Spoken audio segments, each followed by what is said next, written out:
Majd bólintsd, mikor.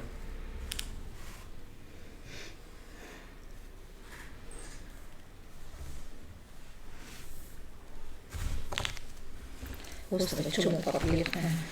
Szeretettel köszöntöm azokat, akik élőben vagy felvételről bekapcsolódnak a Gondolatkiadó könyvbemutatójába. Én meglehetősen rutintalan vagyok ebben a műfajban, mutatni még egyetlen egyszer sem történt ilyen, úgyhogy a reakcióit a közönségnek így nem tudom. Ezért nem is tudom, hogy igazából mi az, ami érdekelheti őket, de szerencsére nem is az én dolgom ez, mert bájos könyvbemutató hölgyek. Először is szeretettel köszöntöm őket, Szávai Dorottya habilitált egyetemi docens, a Líra és a kortárs magyar irodalom jeles ismerőjét, kutatóját, és egyetemi tanárunkat, Horváth Kornéliát, akik már ismerik egymást, úgyhogy ez nem az első ismerkedés lesz részükről, és a szerencsére a könyvet is, amit a kezemben tartok. Na most egy szót azért a kulisszáról, ahol vagyunk, ez a Gondolatkönyvkiadónak pont az a, minek mondja, a terme, kis túlzással, lemutatnám úgy is, hogy ez a munkaszobám, és ezek a mellettem levő molinók, ezek igazából nem szoktak így lenni, de gondoltam, hogy sokkal tartozunk az egyik kedves partnerünknek, az IDC Holdingnak, akik remek édességekkel, momentszeljévekkel szoktak minket jobb munkára biztatni, és hát amúgy is több éve tart ez a kapcsolat, és ha már hoztak ilyen molinót, hozták édességet, természetesen örömmel tesszük ezeket, és most azt következő, hogy ők támogatták a könyvet, de nem.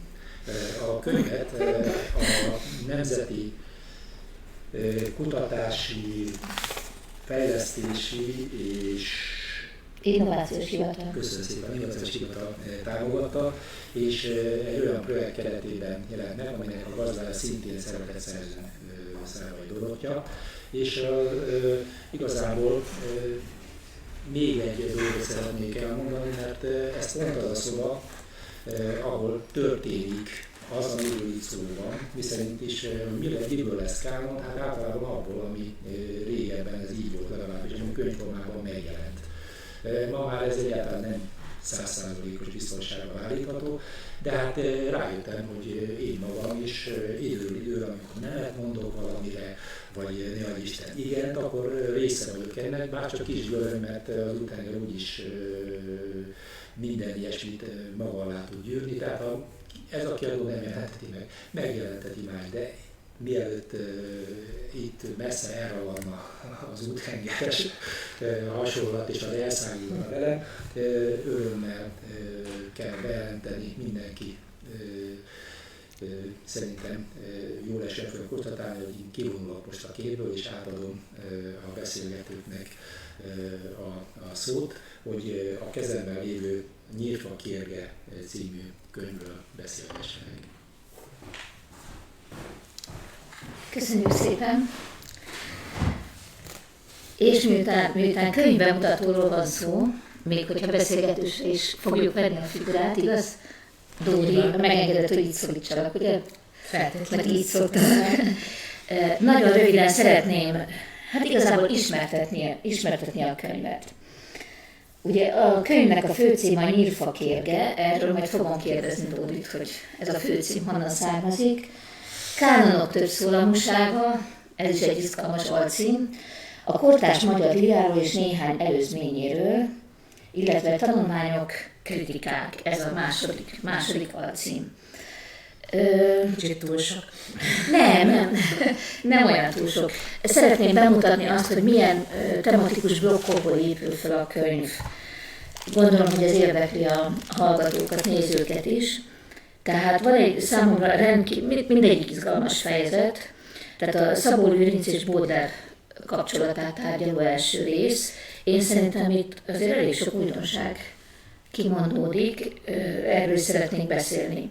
A második blokk Kemény István költészetét tárgyalja, és főleg nem elsősorban, vagy nem kizárólag, de nagy hangsúlya az eléggé a műfajára tekintve. De itt a név is engem majd érdekelni fog, ezt szeretném előre jelezni. A harmadik, ugye Lackfi János költészetét, és ez is egy nagyon izgalmas tárgyalási mód, hogy hát valahogy, ha jól értem, a szent és a profán hogyan jelenik meg a legenda és az életöröm, aszkízis és az életélvezet, hogyan jelenik meg Lackfi János költészetében. A következő fejezet Benei Zsuzsát tárgyalja, Benei Zsuzsa költészetét, hát itt is azt hiszem, hogy ez az a fejezet, ami a Lackfi János költészetével tematikailag, de csak tematikailag talán legjobban érintkezik. Majd Rakovszky Zsuzsa költészetéről következik egy írás, Tóth Krisztina költészetéről 3 írás, ezek mind külön fejezetek a könyvben, és végül Szabóti Annáról egy írás. Na most azt szeretném mondani, így állapodtunk meg, hogy egy kis rövid bemutatót tartok a kötetről, és aztán pedig beszélgetni fogunk Dorottyával, a kötet szerzőivel, de még egyet szeretnék mondani, hogy a kötetnek, nem tudom, látható-e, a tipográfiai kivitelezése az szerintem példaértékű, nagyon egyszerű, de nagyon szép, hogyha ezt megengedi a kiadóvezetője mondanom. Nagyon szép az oldalszámok jelölése, tehát van benne valami egyedi, szerintem illeszkedik az irodalomtudományi stílushoz is, és azt is hozzá kell, hogy tegyem, hogy átolvasva én egyetlen egy hibát találtam, amikor a lábjegyzett szám nem a zárójel után állt, hanem előtte. Tehát ennél nagyobb hibát szerintem nem lehet szóval egy kisebb hibát, bocsánat, elnézést kérek. Tehát, hogy nagyon pontos a kötetnek a tipográfiai kivitelezése is. És akkor ami még fontosabb, és ami a tartalmi kérdéseket illeti, illetve a második alcímet, vagy harmadik, hogy tanulmányok, kritikák. És erről előzetesen egy kicsit beszélgettünk is Dorottyával, hogy én azt gondolom, hogy ez a kötet nagyon egységes. Ez nagyon egységes kötet. A tanulmány és a kritika műfaja között én a magam részéről különbséget szoktam tenni. De én úgy látom, hogy ebben a kötetben a kritikák azok tanulmányértékűek. Tanulmányértékűek, és még csak nem is a terjedelem határ. Ugye ez egy szempont szokott lenni, hogy a kritikának van egy meghatározott rövid terjedelme, a tanulmánynak meg egy hosszabb. Nem lehet kikövetkeztetni, hogy melyik az az írás, ami kritikaként született, és melyik tanulmányként. Ez nagyon-nagyon fontos. És itt nem csak arról van szó, hogy minden tanulmánykötetben az egyes írások megvilágítják egymást, és egy kicsit felemelik egymást. Nem, én úgy gondolom, amit mondtam, hogy a kritikák azok tanulmányértékűek. És tehát én azt gondolom, hogy ez egy nagyon egységes kötet, sőt, azt is merném állítani, hogy ez egy korszakmonográfiaként is olvasható. Tehát ezt abszolút vállalom. És miért? Csak néhány szempontot mondanék. Hát a közös téma a kortárs magyar líra. Erről is lehetne beszélni, hogy a kortárs magyar líra mennyire aktuális, mennyire fontos téma. Viszont, ami talán még fontosabb, hogy mindegyik írásban kitapintható a közös irodalomelméleti és szemléleti azonosság, és hát ebből következően a terminológia használat is. De rögtön hozzátenném azt is, hogy még a nagyon irodalomtudósira vett írások is rendkívül olvashatóak. Tehát ez egy nagyon olvasóbarát kötet, miközben folyamatosan megőrzi a pontos terminus használatot és az irodalomelméleti és szemléleti elkötelezettséget. Nem leszek nagyon hosszú, bocsánat. Tehát az olvashatóság is egy nagyon fontos, de az olvashatóság nem megy a szakmaiság rovására, és a szakmaiság sem megy az olvashatóság rovására. Tehát, hogy bár ez terheli némi a hazánkban egy kicsit ilyen pejoratív elgondolás, hogy ismeretterjesztő, de ez a nagyon-nagyon jó értelemben vett ismeretterjesztést is tudja produkálni ez a kötet, azzal együtt, hogy irodalomelméletileg azt kell, hogy mondjam, akadémiai szinten tökéletesen, nemhogy vállalható, hanem minden írás ennek megfelel.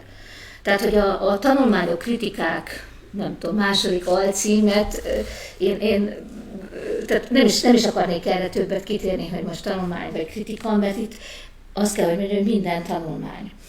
És akkor gyorsan, nagyon gyorsan azért, hogy Dórinak is adjak mindenféle ötleteket, de nem is ez az ötlet, hanem hogy én hogy olvastam, hogy még mi az, ami összetartja a kötet írásait, ezen kívül, ami egy rend, tehát megvan egy alaptéma, és megvan egy alapvető szemléletmód, módszertani közelítésmód, irodalmelméleti tájékozottság.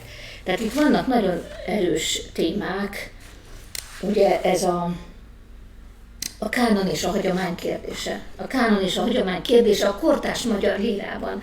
Tehát, hogy ezt is nagyon fontos lenne hangsúlyozni, hogy itt nem lehet, hogy nem jó szó ez, nem pusztán a kortárs magyar líráról van szó, hanem annak a beágyazottságáról, illetve annak a kötet részletes elemzését adja, hogy az egyes szerzők hogyan és miképpen öröklik át a magyar, főleg 20. századi, de nem csak a magyar, hanem a világlíra tradícióját, illetve, hogy miként térnek el tőle. Tehát itt nagyon árnyalt elemzéseket kapunk a kötetben. Hozzátenném, hogy a műfordítás kérdése is bizonyos értelemben talán ehhez a kérdéscsoporthoz tartozik. A kánon kérdéséhez tartozik a műfaj kérdése, ami nagyon fontos, különösen az elégia tekintetében, amit a kötet nagyon sokszor exponál. Igen, és akkor de erre is meg szeretnék rákérdezni, ami az elégia kapcsán számomra nagyon izgalmas volt, és amit szerintem Szávai Dorottya vezetett be az irodalomtudományba, ez az elégikó ironikus beszédmód a kortárs magyar lírában. Tehát, hogy az elégia, ami tudjuk, hogy ókortól eredő műfaj, az elégiának milyen sajátos módozata van itt nálunk a kortárs magyar lírában. Ez is nagyon izgalmas.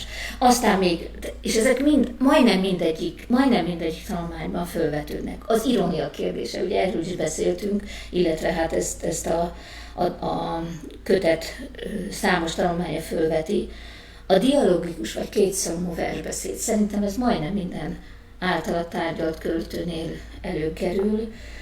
Az identitásvesztés, a szubjektumkeresés problémája, tehát hogy ki vagyok én, de mindez hozzáteszem, hogy nem egy ilyen általános filozófiai értelemben, vagy nem csak általános filozófiai értelemben jelenik meg itt a könyvben, hanem kifejezetten versnyelvi és versbeszédi elemzések és interpretációk formájában.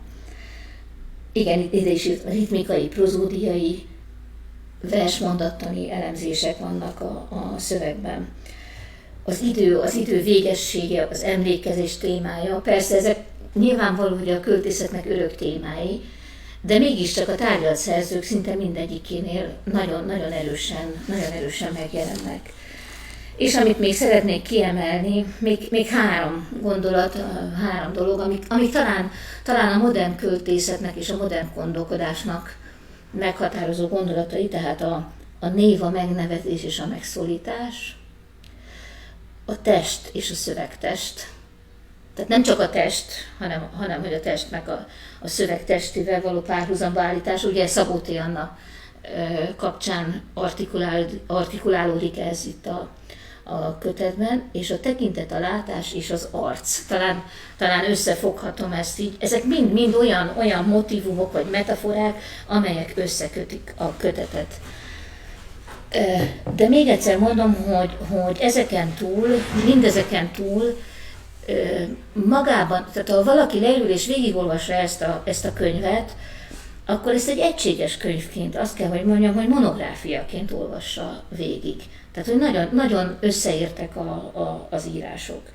És akkor itt lassan be is fejezném annyiban a felvezetést, tehát, hogy azt szeretném jelezni, hogy ugye a kötet elején van 3 motto, a 3 motto értelmezésére az előszó ki is tér. Én most 2 emelnék ki. A Baudelaire, mi rettentesen hiába való megmagyarázni bármit bárkinek, de akkor rögtön jelezném, hogy egész más a megmagyarázás, és más az értelmezés, ugye, ami interpretáció, mint hermeneutikai fogalom. De a másik még több talán a Blanchot-tól idézett motto, hogy egyébként hozzáteszem, hogy minden egyes tanulmány elején mottók állnak, és nagyon-nagyon találóan megválasztott mottók. Tehát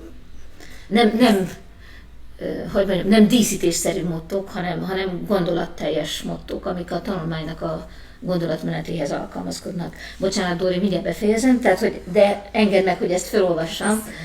Tehát, hogy a Blanchottól azt idézed itt a könyved elején, tehát ez az egész könyvnek az egyik mottója, hogy írni annyi, mint széttörni azt a köteléket, mely a beszédet hozzám fűzi, széttörni azt a viszonyrendszert, mely miközben hozzád beszéltet, abban az értelemben juttat szóhoz engem, melyet a beszéd tőled kap, mert megszólít téged, és ez a megszólítás, vagy ez a megszólítás, mely bennem kezdődik, ez az a megszólítás, mely bennem kezdődik, mert benned végződik.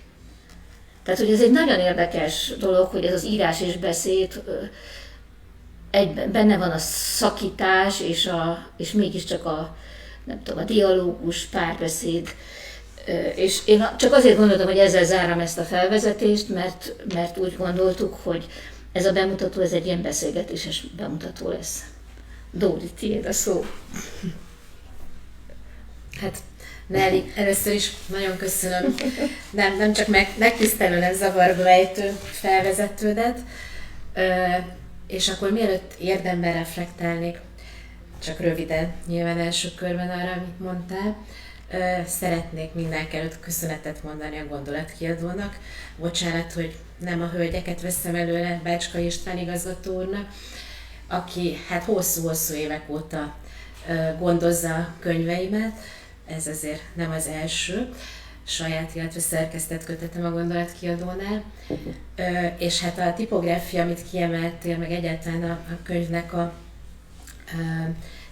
szerkesztettségi foka, az abszolút mértékben a kiadó munkatársait dicséri, és Szebedi Borókjának ezúton is szeretnék köszönetet mondani, akinek rengeteg munkája volt abban, hogy ez tényleg ilyen minőségben jöjjön ki ez a könyv. Horváth Kornéliának szeretnék köszönetet mondani második körben, hogy elvállalta ezt a beszélgetést, és hát ugye nem titok, nyilván aki véletlenül hallgatja az adásunkat, vagy könyvbemutatónkat, az pontosan tudja, hogy Nellyvel hát nem is évek, hanem most már évtizedekre visszatekintő közös munkáink vannak, együtt gondolkodásunk. Majdnem 3 évtizede, igen. És ez egy nagyon, nagyon eleven és élő kollegiális és baráti viszony, ezt is mondhatom. És hát egy nagyon mély közös gondolkodás, ami számtalan ponton érintkezik, például a motto mániánkban is, Nelly is remek mottókat helyez mindig a könyvei és a tanulmányai elé. Úgyhogy ezt köszönöm, külön köszönöm, hogy felolvastad ezt a Blanchot mottót, ami valóban nem is kommentálem, de egy rendkívül fontos irány, egy iránymutató szöveg, egy szövegrészlet, amiben nagyon sok minden benne van, amit próbáltam ebben a könyvben megszólaltatni. Isten mentse a hallgatóságot, hogy mindenre reagáljak így rögtön, amit Nelly mondott. Bocsánat, én csak szerettem volna foglalni, hogy a hallgatóság egy tájékoztatást nyerjen arról, hogy mi van a könyvben, de azt is gondoltam, meg előzetesen meg is beszéltük, hogy nem tudunk minden fejezetről nagyon érdemben beszélni. Igen. Talán most egyetlen dolog, és akkor alakítsuk spontán a továbbiakban a párbeszédet, és hát a motto a párbeszédről nyilván nem ok nélkül való. Akkor még egy köszönet, hogy a hallgatóimnak és doktoranduszaimnak is szeretnék köszönetet mondani, akiknek hála állandó párbeszédben kell gondolkodni az embernek, mindannyiunknak, akik oktatunk, és a könyvnek hogy ez összeállt, ez a tanulmánygyűjtemény valami fajta egységé, ennek külön örülök, hogy így látod.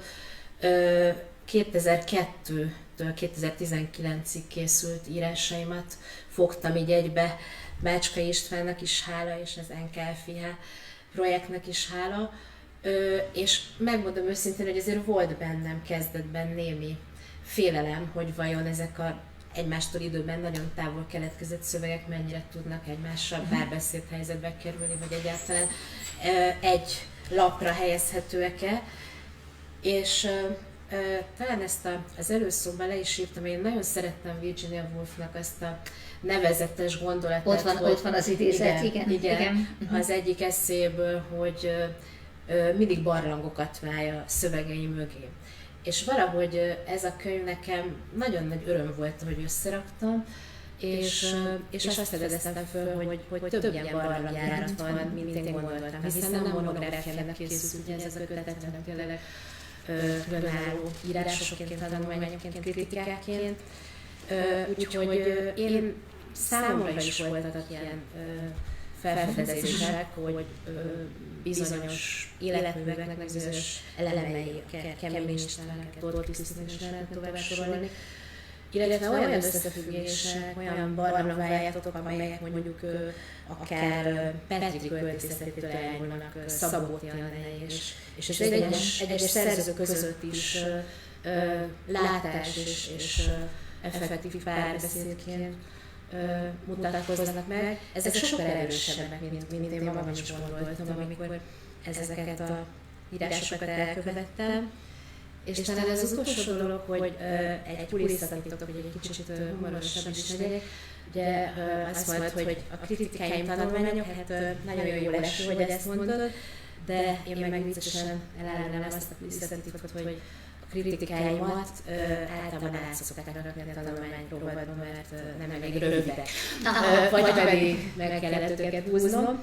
Tehát persze a tanulmány inkább az én formám, legalábbis ilyen értelemben.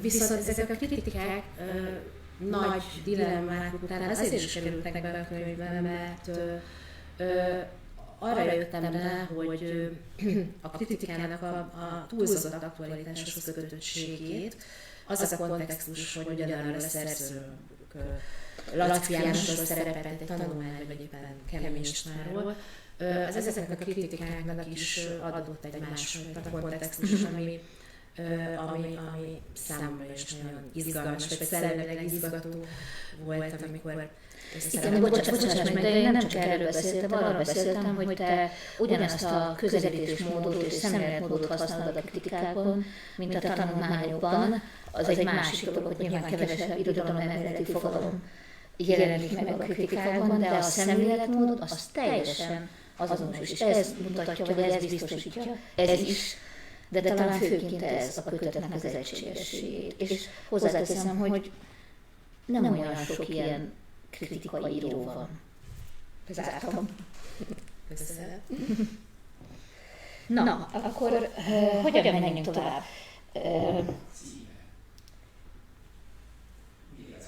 Miért ez a cím? Igen. A kiadó igazgatója azt kérdezi, hogy miért ez a könyvnek a címe, és egyébként minden szempontból jó kérdés, tehát Dorottya, légy szíves válaszolj erre, vagy nyírfa kér, miért ez lett a fő címe a kötetnek? Hát ugye irodalomtörténészek tudjuk pontosan, hogy a címadás az általában a kiadót dicséri.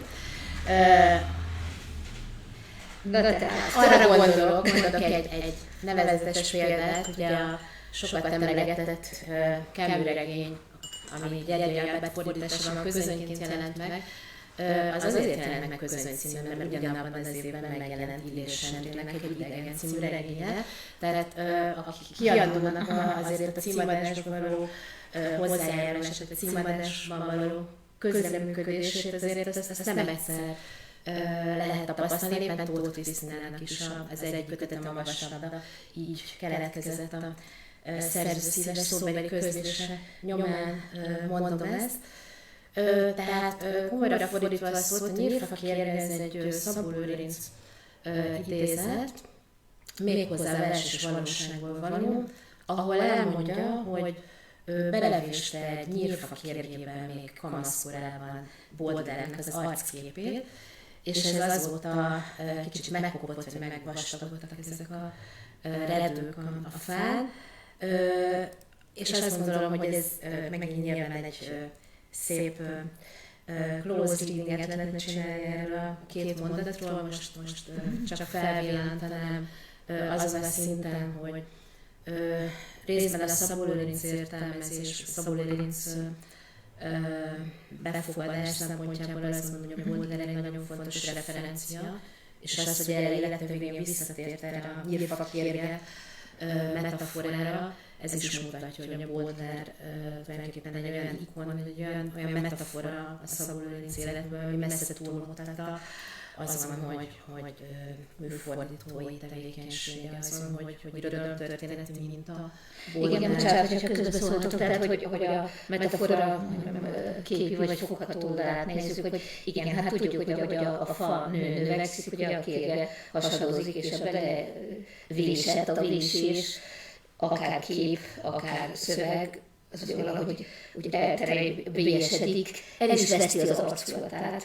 Tehát ugye ő nem véletlen, hogy egy arcot vésett a nyírfa kéregbe, de ez egy nagyon-nagyon találó metafora meglátásom szerint. Szóval hezitáltunk kicsit Mácskai István igazgatóra, hogy ez a szovjet dalt mennyire idézi meg a nyírfácskát, vagy mennyire nem, de nagyon erőteljesnek gondolom ezt a nyírfakérge szókapcsolatot, és aztán így döntöttünk, mondhatom, hogy közösen, hogy maradhat ez a cím. És talán még egy gondolat erről, hogy azért is döntöttem emellett, mert az egész könyvnek valamiképpen azt gondolom, a könyv egész szemléletmódjának ez azért egy tükre, hogy ahogy Szabó Lőrincnek is önarcképe ez a Baudelaire portré. Igen, pont ezt akartam kérdezni, mert hogy ugye az is egy alcíme a könyvnek, hogy kánonok többszólamúsága. És tulajdonképpen éppen Szabó Lőrinc az egyetlen, aki nem kortárs költő, de mégis a kánon, meg a hagyományozódás, meg az irodalmi tradícióhoz való visszanyúlás, az minden egyes tanulmányban ott van, és nagyon jelentős. És szerintem nagyon jó, hogy ez volt. Nem csak kronológiai szempontból jó, hogy a két Szabó Lőrinc tanulmány szerepel a kötet elején, hanem valahogy szemléletileg is megalapozó. Tudnál még erről beszélni, tehát a Szabó Lőrinc Baudelaire képéről. Igen, tehát zavarba talán egyáltalán nem csak gondolkozom, hogy melyik szállat vigyem tovább. Az egyik talán az volna, hogy egy picit távolabb közelítés, ha nem haragszol, hogy ugye én másodállásban, vagy másik magamként komparatista vagyok, tehát ez egy komparatisztikai kutatás egyébként, aminek ez a könyv is. Tudom, persze, hogy tudod. Ezt most csak azért mondom, hogy ugye beszélgetünk pont Nellivel nemrég a rögeszméinkről, a szakmai rögeszméinkről. Nekem ez egyik rögeszmém, ez a irodalomtörténeti kontextualizálás, vagy az előzményeknek a számbavétele, és azt tapasztalom, hogy az oktatásban sem nagyon működik, vagy semmifajta szöveginterpretációban, hogy az ember ettől teljesen elvonatkoztasson, és akkor nyilván itt megint nem mutatjuk a hallgatóságot azzal, hogy ennek az irodalom elméleti, vagy tudománytörténeti vonatkozás. Nem, hogy inkább a szövegek közötti párbeszédre hagyatkozunk, nem? Vagy hogy azt vizsgáljuk. Igen, persze, csak közben arra mondhatom, hogy voltak olyan korszakai az irodalomtudománynak, amikor ez kevésbé volt divat, ugye, mint tudjuk, mondjuk a korai strukturalizmusra gondolok. Viszont azt gondolom, hogy tényleg olyan ennek a kéregnek olyan rétegei tárulnak fel, az ember valamit megpróbál, legalább egy-két dolgot megnézni és megmutatni ezekből az előzményekből, ami hát egy másfajta mélységet, vagy egy új dimenziót ad az interpretációnak. Konkrétan volt a kérdésed, ugye a Baudelaire Szabó Lőrinc kapcsolatra vonatkozólag. De nem, ez tökéletes válasz volt, meg rögtön tovább gondoltam, hogy ez minden tanulmányban, Kemény Istvánnál ott van, Tóth Krisztina értelmezésénél ott van. Szinte mindegyiknél ez a hagyományhoz való ilyen vagy olyan módon ambivalens viszony, de mégis a tradíciónak a továbbvitele. Tehát, hogy ez a kánon képződés, tehát, hogy úgy törjük meg kánonokat, hogy közben újra képezzük a kánonokat. Igen, pontosan. És hát azt gondolom, hogy ez az a pont, ahonnan az én két fő szakterületem, tehát a líra és a komparatisztika találkozik. Tehát ezt azért is hoztam szóba. A másik pedig talán most, hogy így beszélgetünk, ez is nagyon fontosnak tűnik, hogy azért ugye kortárs irodalomról beszélünk, tehát ugye sokszoros paradigmaváltásokban vagyunk, ahol nyilván egyrészt a kánon folyamatainak, a dekanonizációs folyamatoknak mint mindig nagyon nagy a jelentősége, de nyilván ez az alapkérdés, amikor kortárs műveket értelmezünk. A másik pedig, hogy ugye a posztmodernben, ahonnan azért elindul a kortárs magyar költészet is, és ez a korpusz, amit én tárgyalok, ott nyilván ez a részben a kánon kérdés, a hagyományhoz való viszony olyan erővel reflektálódik, hogy nem nagyon lehet tőle elvonatkoztatni. Tehát, hogy mi a viszony a Tóth Krisztina írának a kezdetekben az újholdasokhoz, hogy Kemény Istvánnak Adihoz, és így tovább. Igen, bocsánat, hogy közösszorok, de ez a posztmodernnek egy paradoxitása is, nem? Hiszen egyfelől a posztmodernnek egy alaptétele az, hogy nem lehet új szöveget írni, csak újraírni, de mindig, tehát a posztmodernben nagyon erős az, hogy elszakadni a tradíciótól, miközben nagyon erős a tradícióra való ráhagyatkozás is. Ami egyébként egy ilyen palettában érdekes lehet, így egyberakva még, hogy ugye eleve az ember, amikor nekifut egy ilyen paradigma értelmezésnek, vagy posztmodern, ami hát teoretikusan is Egy problematikus. És hát a kortársal állítani meg szintén problematikus, vagy nehéz, vagy nincs megfelelő távolság nyilván. És hát itt ugye ugyanez, ami pontosan arról lesz szó, amit most mondasz, hogy az ember abból, amikor egy ilyen kérdést föltesz, akkor kritikailag viszonyul ezekhez a definitív fogalmakhoz, hogy posztmodern. És például az eléggé, amit emlegettél, az... Hát nem hiszem műfaj. Így van. A műfaj az egy olyan médium, amin keresztül nagyon markánsan megmutatkoznak mondjuk a különböző posztmodern kánonok, vagy éppen adott életművek esetében Laczky Jánosé vagy Tóth Krisztináé, az, hogy tulajdonképpen ennek nem is sok köze van a posztmodernhez, vagy egy másik posztmodern. Bocsáss meg, pont ezt is akartam kérdezni, hogy ezek a szerzők, hát tudom, hogy ez a posztmodern, ez nagyon, nagyon sikamlós fogalom, különösen a magyar irodalom történetben, tehát talán az olaszoknál nem, talán a dél-amerikai irodalomban nem, de itt a magyar irodalom történetében szerintem hát erős, nem is tudom, hogy revízióra szorul, tehát átvonulásra szorul, hogy ezek a szerzők, akiket te vizsgálsz itt a könyvedben, ők mennyire tekinthetők posztmodernnek? Jó kérdés. Abszolút lényegi kérdés. Ha nem baj, akkor összekapcsolom egy előző észrevételeddel ezt, mert úgy jobban tudok válaszolni a kérdésre. Ez a bizonyos elégikó-ironikus. Hogy én hogy jutottam el ennek a fogalomnak a megszületéséig, megformálásáig. De ezt te találtad ki, bocsáss meg. Azt hiszem, igen, találtam ki. És ez pontosan a posztmodern címkének a kritikai újra gondolása ihlette.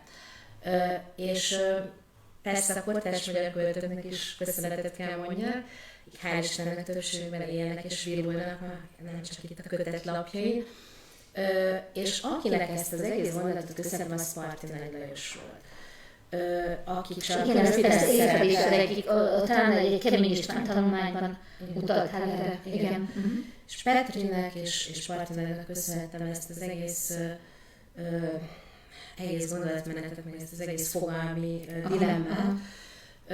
Ugyanis minél többet forgattam mondjuk Parti Nagy Lajosnak az életművét, és aztán ezt kiterjesztettem a Tóth Krisztinára, Kemény Istvánra, és így tovább, annál inkább azt láttam, hogy falakba ütközöm, amikor talán a posztmodern recepcióban túlhangsúlyozott, vagy kizárólagosan hangsúlyozott irónia felől közelítek mondjuk a partneri versekhez.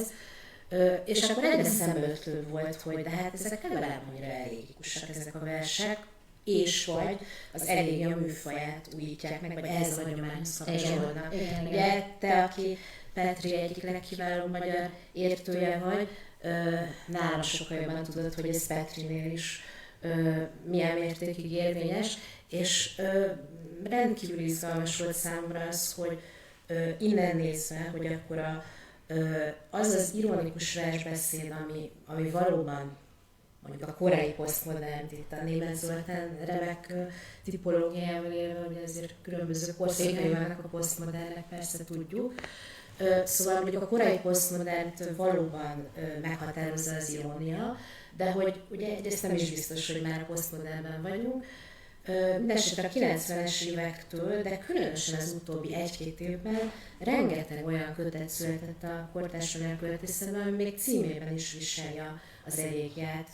Még néhány nevet mondanék, Vörös István, Krusovszky Dénes, és lehetne még sorolni az olyan köteteket, amelyekben... És ezt tulajdonítod valaminek, hogy az elégia műfaj ennyire élő és eleven, meg kihívást jelent a kortárs költőknek? Ja, vagy minek lehet, vagy hogyan lehet ezt értelmezni igazából? Hát rég nehéz kérdés. Ahol én ebben a gondolkodásban tartok, és most éppen az elégiával foglalkozom aktuálisan is, Takács Zsuzsát szeretném még megemlíteni, akinek a Vakremény című nagy könyvét is megragadhatónak találom ebből a fókuszból. Tehát az egyik éppen a hagyományhoz való olyan rendkívül reflektált viszony, ami előhozta az elégiának az alaphelyzetét, hiszen pontosan erről van szó. Igen. Tehát, és hát nyilván ezt több szempontból akár történelmileg lehet tekinteni még a rendszerváltás ide értendő, illetve egy irodalmi paradigmának az átfordulása, vagy talán kiürülése, amelyik a személyest száműzte néhány évtizedben. És egy arra való visszacsatolás, egy visszahatás. Vagy az emocionálisnak a visszahozatala a nagyon tartózkodó, mondjuk kvázi személytelen a korszaka után. Tehát az új személyességnek én az egyik műfaji irányát látnám ebbe.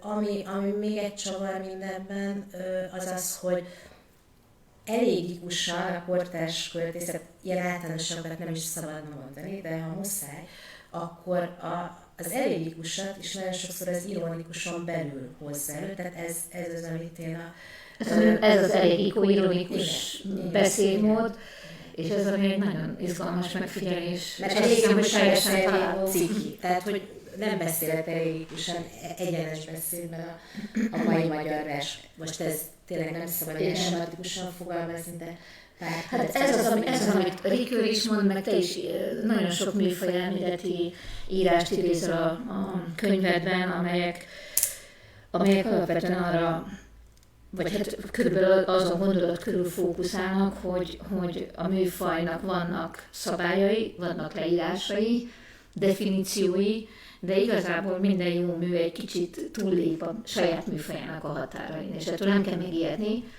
Azért kell tudnunk, hogy milyen az elégia, hogy lássuk, hogy az adott elégia hogyan lép el tőle. És úgy látszik, hogy a kortárs magyar író ezt nagyon, nagyon erőteljesen érzékeli és reprezentálja. Pontosan, ugye elégiácska lett az egyik alfejezet címe, pontosan ezért Kemény István. És hát azt is el kell mondjam, hogy ne járjon az időnk, hogy Horváth Kornéliának mennyit köszönhetek azt illetően, hogy az iróniáról ilyen mélységekben sikerült gondolkodnom, és az irónia és az elégia, vagy az ironikus és az elégikus között egyébként rendkívül nagynak látom az átjárásokat. Ez számomra nagyon izgalmas, mert én ezt sose gondoltam át így. De hogy mind a kettő rendkívül, ahogy te is írod az elégia kapcsán is, hogy mind a kettő egy rendkívül önreflektív műfaj, vagy alakzat, vagy mondjuk Batkinnal szólva, hogy egy szemlélet, világlátás, tehát egy gondolkodásmód a világról, ezt én teljesen nem el tudom fogadni, hanem ez új távlatokat nyit. Tényleg így gondolom. Nagyon, nagyon izgalmas, tehát tényleg azt mondom, hogy egy perspektívikus dolog ezen gondolkodni, és ami még egy új felfedezésem azon kívül, hogy az irónia kutatóknak mennyit köszönhetek, hogy az egészen nagyon jól tudja az ember hasznosítani a különböző tudományterületeken szerzett mániáit, tehát a komparatistiként futottam bele abba az angol száz szakirodalomba elsősorban, melyik a kortárs eléggé erről szól, de tényleg az utóbbi 1-2 évben tudom, könyvtárnyi anyag született erről, és ugyanennek a pályázatnak hála ezt a Bibliothèque Nationale-ban tavaly tudtam tanulmányozni, és van 2 olyan új műfaj az elégián belül, a self-elégia és a anti-elégia, ami még inkább megerősített abban, hogy itt ez a 2... Tehát akkor műfajnak egy nagyon erős innovációja, megújulása van. Igen. Az iróniának is köszönhető. Az iróniának is köszönhető, ami tovább viszi a kánont, meg a hagyományt, de mégis átalakítja magát a műfajt. És talán hogy kicsit a teoretikus dolgot... 15 percünk van. Igen.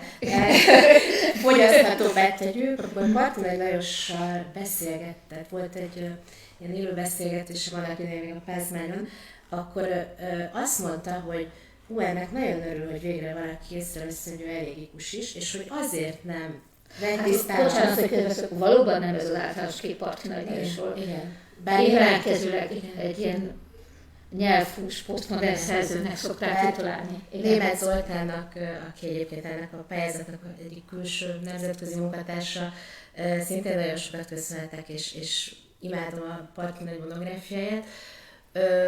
És azt gondolom, hogy ez egy párbeszéd, egy igazi párbeszéd köztünk erről. Szóval a Martinai akkor azt mondta, hogy hát ő azért muszáj, hogy ironikus is legyen, mert különben átfordul a gicsbe. És ezt elmondta egy interjújában is, hogy annyira érzelmes ember, hogy olvashatatlan. Tehát, hogy esztétikailag nem működne a dolog. A Petri pontosan ezt mondta, hogy ő annyira szentimentális, hogy nem bírja magát elviselni, hogyha nem lenne ironikus. Na, és hát te írtál is erről, hogy tőle se idegel ez a elégikus hozzáállás.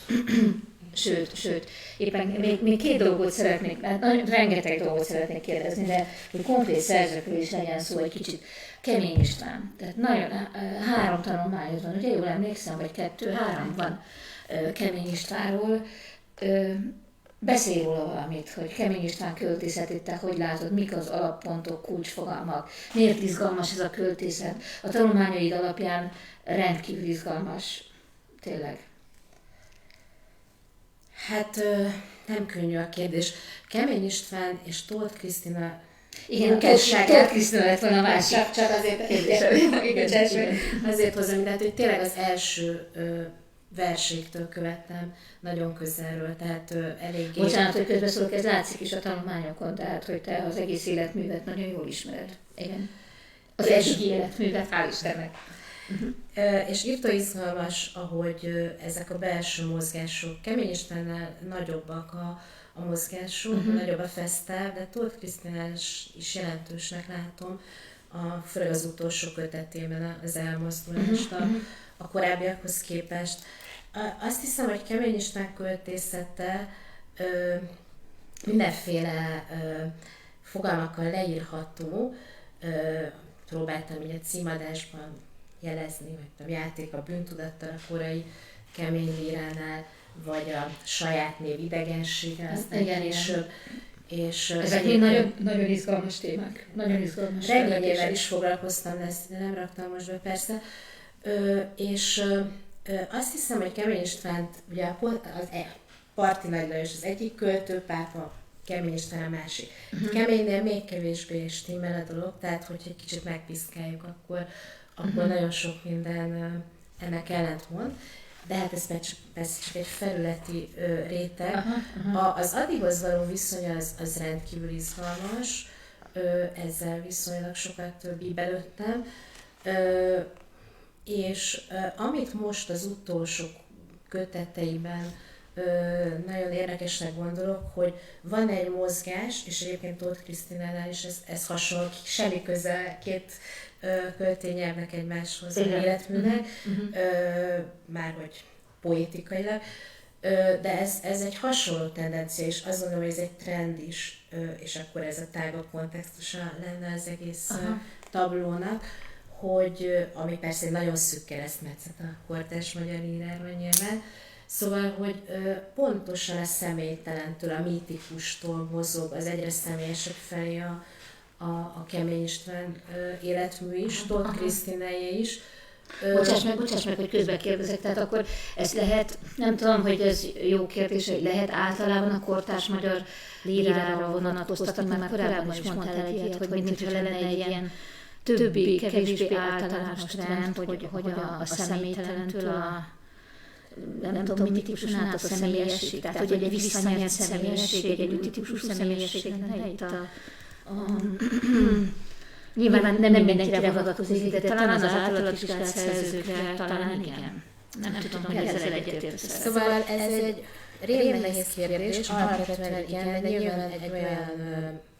Igen, mindenki más poétikai megoldásokkal dolgozik, és más beszédmódot tűz, igen. Nem bocsós, igen. Más beszédmódot képvisel, vagy kreál, igen. Tehát nyilván egy olyan szeretében működik ez a kortárs magyar költészetnek, amelyik mondjuk vagy új oldalas alapokról indul. Egyébként én ugye Pilinszkivel kezdtem a pályát, meg a költészettel való foglalatosodást, Németh G. Béla volt a ihletője ennek, úgyhogy így ezúttal is szeretnék köszönetet mondani neki, aki a témavezető volt, szakdolgozati témavezető. Ezt nem is tudtam. Igen, neki köszönhetem. Ezt nem is tudtam, hogy Németh G. Béla volt, hogy én írával foglalkozom. Ezt tudom, hogy Pilinszkiből írtad a PhD disszertációdat, hogy a Németh G. Béla volt a témavezető, szakdolgozati.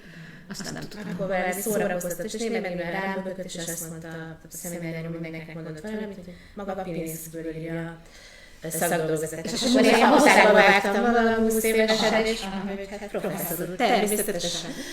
Még a bűntémát is ő jelölte ki nekem. Aztán egyet később nem csináltam, hogy ennyire hagytam magam irányítani, de ezért örök hálám. Egyébként regényel szívesen nem foglalkoztam volna, még egy kulisszatitok. Ma is akkor tényleg 20 évesen? Igen. Ehhez képest Lilláról is többen. És akkor ez válasz is az igazi komoly kérdésre, hogy Pilinszkinél szembesültem azzal, hogy ez a személyes személytelen, Lator László írja Pilinszkiről, hát te is Pilinszki kutató is vagy, hogy személyes személytelen. És nem esetleges reflektet. Tehát, hogy ez a legnehezebb kérdés. A legnehezebb kérdés úgy személyes, hogy a személytelenségen, a legelvonatkoztatottabb személytelenségen keresztül jut a személyességig, nem? Pontosan. Tehát ez valószínűleg egy szétszálaszthatatlan ügy, és hát nyilván, hogy egy olyan költői alkotmány, mint Kemény István, aki szemérmes. Igen, ezt is írtad. Ez a szemérmesség, ez oldódik. Tóth Krisztinán meg azt gondolom, hogy egy ilyen ontologizáló irányba megy el. József Attila hagyománynak a még erőteljesebb felidézéseként, vagy még annál is több, tehát egy identifikációként íródott az utolsó kötete. És ami, és most ezt a dolgot saját magamra vonatkoztatva nem haragszol, de hogy én azért nem akartam Pilinszkivel foglalkozni, mert költészetemmel ezt úgy éreztem, hogy túl intim. És hogy itt is a regényről mennyire könnyebb személy. Már hogy 20 évesen nem akarták Pilinszkivel foglalkozni, utána foglalkozzál. És én igen, hosszú évtizedig. De hogy azt gondolom, hogy ezek a látszólag banális mindennapi, hogy is mondjam, attitűd problémák, vagy kifejezés problémája az embernek. Ezek nagyon sokszor költői attitűdként is megmutatkoznak. Hogyne. Tehát nem szüksége Keménynek a mítosz mögé bújni, ez egy óriási túlzás, mert persze ez mindig előjön. Igen. Keményen, nem tudom meddig. és Tóth Krisztinek sokkal kevésbé intertextuális például, mint volt. Tehát, hogy ezek a különböző Miért a költői pályáknak a változásait is szépen érzékeled, ugye? Tehát a Keményét is, meg a Tóth Krisztináit is, hogyha jól értem. Igen. Lehet, hogy merőben tévedek, ennek van egy harmadik másik vetülete, ami a közéleti lírának a új reneszánszat jelent. Tudjuk, hogy van, és volt, igen, azért hosszan nem volt szabad ilyet csinálni, és ennek éppen Kemény István, Térjén János, Tóth Krisztina voltak hát nem szeretem ezt a szót, mondjuk megújítói, zászlóvivői, igen. És hát ez egy olyan fajta nyitás, aminek persze Keményen ott vannak az Ady minták mögötte, vagy az Ady minta, és nyilván mindennek megvannak a hagyományban az előzményei, de hát mindenki meglepett, hogy pont Keményét egy Nyakkendő című versenyt. És ez azért egy meglehetős fordulat volt az ő pályáján pontosan. Hát ez egy különösen izgalmas dolog, mert hogy azért az irodalom elmélet története során voltak olyan szerzők, akik elég erősen összekapcsolták például a költői forma, a költői virtuózás kérdését, éppen nem a direkt politikai elköteleződés kérdésével, hanem a társadalmi és politikai nem is problémák, tehát ez nagyon rosszul hangzik itt szerintem Magyarországon, hanem mondjuk a forradalmi kérdés kapcsán. Tehát Octavio Pazra gondolok, aki maga is költő volt, és maga is irodalomteoretikus, vagy Tényanovra, aki ugye úgy írja az irodalmi tényt, tehát hogy a műfajoknak a váltását, hogy ugrás, nem tudom, forrongás alatt van, úgy írja az egész orosz kultúra történetét, hogy kultúra és robbanás. Tehát ugye azt mondja, a nyugati nemzetek azok folytonosan fejlődtek, az oroszok meg mindig ilyen robbanásszerűen, nem biztos, hogy igaza van, de mindenképpen izgalmas dolog, tehát hogy ez egy nagyon, megint egy új és nagyon delikát, de ugyanakkor tényleg, hát hogy mondjam, provokatív, meg gondolatébresztő kérdés, hogy a költészet és a politika, vagy aktuális politikai változások hogyan kapcsolódnak össze. De ez most csak egy reflexióban mondtam. Még van, úgy látom, hogy még körülbelül 5 percünk van, és én még 2 kérdést szeretnék föltenni. Az egyik még Tóth Krisztinára vonatkozik. Egész egyszerűen azt kérdezném, hogy a recepcióban elég nagy a képviselete annak a véleménynek, hogy a Tóth Krisztina a Nemes Nagy Ágnes költészetének a hagyományát viszi tovább. Neked erről mi a véleményed? Olvastam olyat is, aki ezt vadul cáfolta. Te mit gondolsz erről? Igen, nagyon jó kérdés. Ez volt a meglepetés kérdés. Nagyon jó kérdés. Azt hiszem, hogy tehát én úgy gondolom, hogy már a porhó. Porhó is sem volt ez maradéktalanul érvényes. Pontosan azért, amit nagyon nehéz. Porhókövetről van szó, hogy mondjuk bocsánat. Amivel ugye Tóth Krisztina végképp harmonizálódott a kortárs irodalomban. Azt hiszem, hogy a hagyományhoz, egyre inkább így látom, hogy a hagyomány újraírásának egy nagyon rafinált módját gyakorolja. Az első verses ötletétől a összikabátó lobogástól kezdődően, és hát tudjuk jól, hogy a hagyományhoz való viszony, ez nem lehet nem távolságtartó, ahogy az embernek bármilyen őséhez való viszonya. Igen, szóval ez a kettőség, ez mindig ott van, és hát Tóth Krisztina vér profi volt ebben a mondat, ez nagyon érett volt az első megnyilatkozásaiban, már költői megnyilatkozásaiban, gondolom, e tekintetben. Tehát sok igazság van ebben persze, de ez egy kicsit azért... Kicsit redukálunk, igen. Módosítom magamat, még már csak nem egy kérdés, hanem még 2. Tehát az egyik az, hogy hát még Laczky János szeretném szóba hozni, mert nagyon izgalmasak voltak a tanulmányok, amiket a Laczky Jánosról írtál, és ugye ott szóba jön egy olyan téma, egy olyan szempont, ami talán a többieknél nem, illetve Benedek Zsuzsánál jön még szóba. Ez a szakralitás és a profán, az aszketizmus és az életigenlés, ezt a Lacknál kifejezetten kidomborított, ugye több kötetét, 3 kötetét elemzett, az 5 sebet, ami egy nagyon szakrális tematikát jár körül, bibliai tematikát, és a legenda műfaját eleveníti föl, és a másikat most ennek hirtelen jut eszembe a címe. Hófogók. A másik tanulmányokban a hófogókat, de hogy ebben az 5 sebről szólva még egy másik. Igen, semmi gond. Tehát, hogy esetleg erről mondanál valamit, ez is nagyon izgalmas, mert ez egy talán nem annyira erős tematika most a kortárs lírában, bár Benedek Zsuzsa ennek ellentmond, és erről is ír, csak nincs idő erről mind beszélni. Tehát 2 mondatot mondanál. Igyekszem. Nagyon örülök ennek a kérdésnek is. Ugye én innen indultam a Pirinszky kapcsán tulajdonképpen, hogy a szakrálist hogyan lehet költőileg megragadni. Igen, és ez nem egy egyszerű kérdés. És ez egy nagyon nehéz kérdés, kapás volt, több diszciplinának a terminológiáját igényli, és hát nagyon, nagyon kényes. Lacknál ugye ez nagyon feltett, az 5 seb 5 centről szól. Igen. Egy nagyon szép könyv, egy korai kötete viszonylag, és közben ez, ami számomra Lacknál nagyon izgalmas volt, egyáltalán hogyan lehet verbalizálni a szakrálisat, meg egy nagy irodalma van természetesen. És hogyan lehet, ahogy te mondod, hogyan lehet költői, versnyelvé formálni, hogyan lehet poétizálni, ugye? Tehát, hogy az ne egy didaktikus, tehát ne egy szentek élete legyen, hanem vers is legyen, vagy nem. Pontosan gondolod? Abszolút.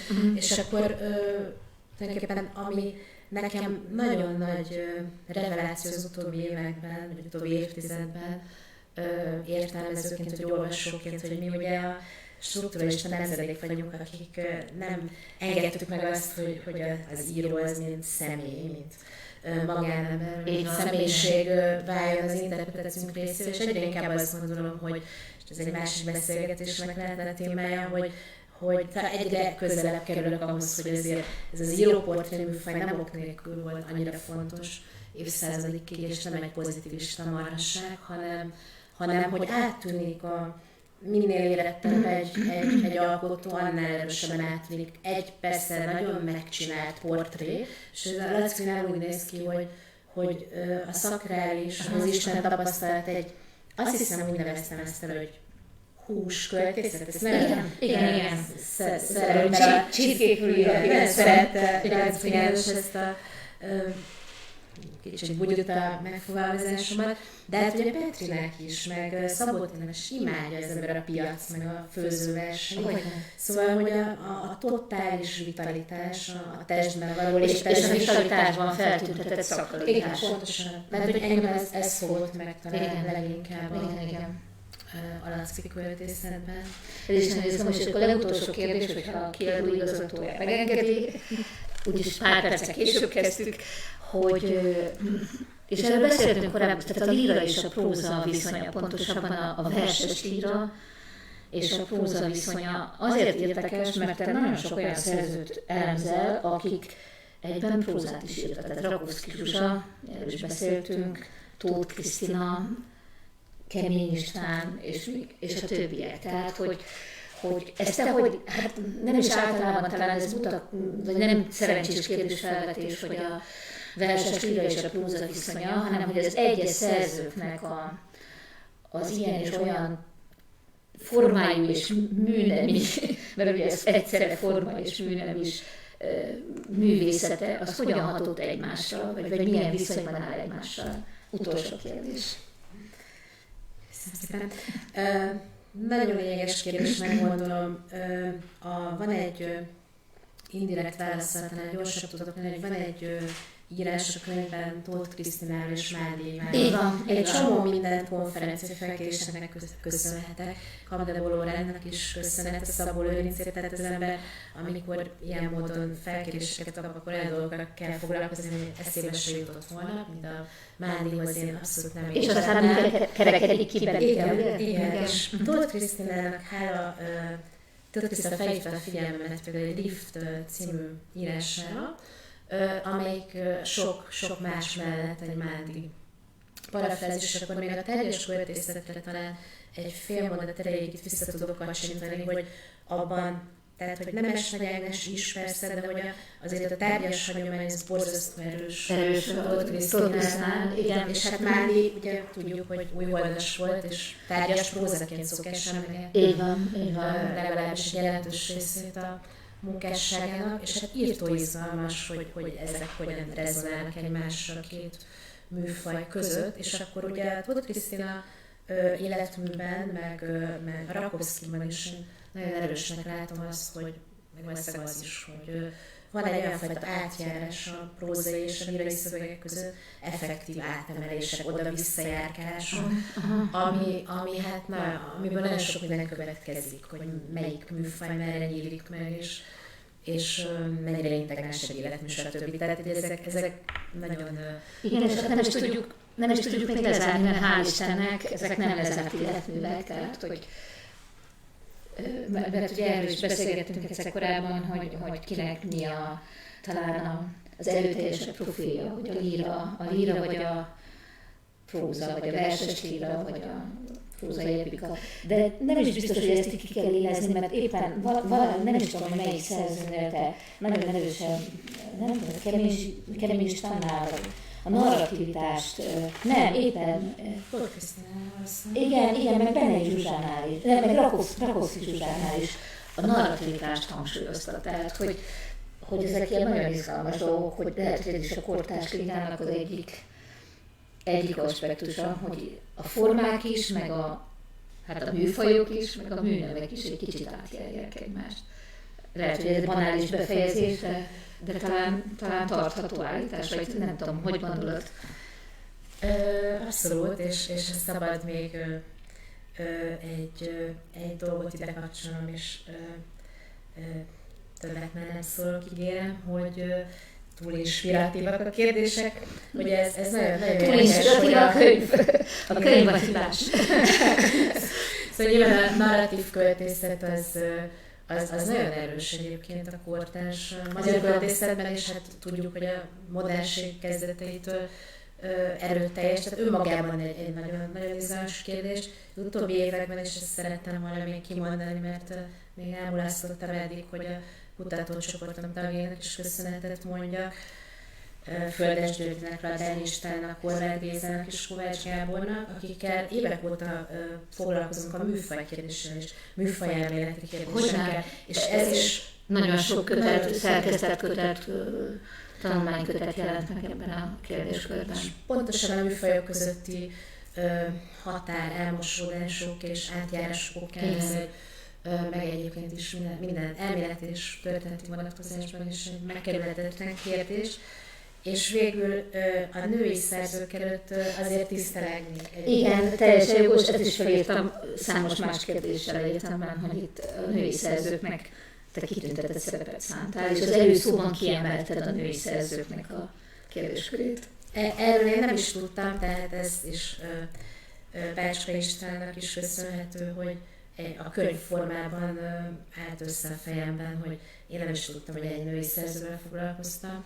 A női írásmódról nem gondoltam, hogy a elméleti érdeklődésemnek a homlokterében, de igen, és azóta... Nem ideológikus alapon, hanem poétikai alapon, ugye? Tehát, hogy... És akkor ez egy külön beszélgetés tárgya lehetne. Dóri, nagyon szépen köszönöm, és felkérem a Gondolat kiadó igazgatóját, Bácska Istvánt, hogy rekessze be, de a legjobb értelemben ezt a könyvbemutatót. Beszélgetést, és ugyan, aki most nem tudta élőben követni, reményeink szerint az majd a kiadó honlapján meg tudja tenni, vagy aki csak részleteiben látta és még kíváncsi más részekre, akkor szintén visszanézheti. Kiadó mindig fél ilyenkor, hogy az egész könyvet elmesélik, és akkor már nincs is miért a könyvnek piaci életet szállni, de szerencsére remélem az kiderült, hogy roppant izgalmas kérdések vetődtek föl, és látható szellemi izgalommal, érdeklődéssel a kérdésekből és a válaszokból kiderült, hogy még mennyi minden lehet a könyvben, és ezt én állítom. Még nagyon sok, bocsánat, hogy közbeszólok, még nagyon sok minden van a könyvben. Nagyon sok kérdést nem tudtam föltenni. Így van, tehát mindenkinek szeretném ajánlani. Ha pikét lennék, akkor Lincoln-t idézném, aki azt mondta, ez a könyv azoknak fog tetszeni, akik az ilyen könyveket szeretik. De igazából én azt gondolom, hogy és Domogos Matyit is idézem, de kiderült a számos értékítő Lincoln, aki lehántotta egy hosszas elemzésről, hogy mit is mond a szerző, és akkor azt mondja, a szerző nem mond többet vagy kevesebbet, mint annyit elhozott, hogy a mű jó. Úgyhogy ezzel köszönöm a figyelmüket. Köszönöm szépen!